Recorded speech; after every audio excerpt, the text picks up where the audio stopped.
May nag-send sa akin ng video, ng picture. Meron daw isang aktor na nagpunta sa isang gay bar sa Thailand. At ito ay, syempre, binigay sa akin yung pangalan, binigay sa akin yung video. At sinasabi niya kung ganun daw ba't si aktor.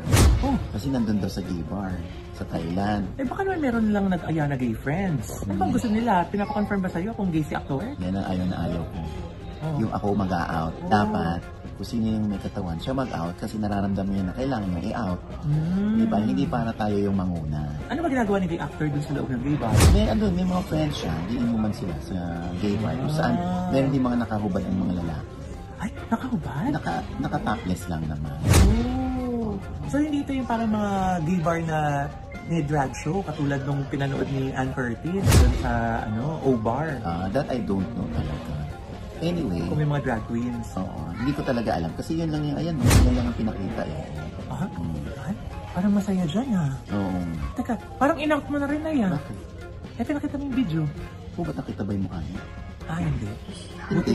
Ako naniniwala. Alam niyo, sa totoo lang kahit yung mga tunay na lalaki o yung straight, nag-i-enjoy na rin sa mga club.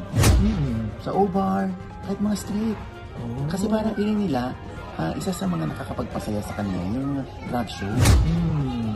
Katulad niyan, di ba may mga totoong babae, pupunta rin sa mga exclusive, mga parts. Pero totoong tunay na babae. Tsaka confident ka naman sa sexuality mo di ba? Exactly. Kahit saan kapit-bitin, most of the night, kaya ka rin napupunta doon sa mga lugar na gano'n. Dahil sinasamahan mo yung mga kaibigan mo, di ba? Correct. Diyos ko, ako ba? Ilang beses na ako sumama sa inyo. Sa Rampa. Sa O-Bar. Nagduda ba kayo sa akin? Hindi. Alam namin. Na? Bakla ka. Ba't mo ina-out? Sorry, di ba? Alam mo, hindi pa alam ng mga anak ko.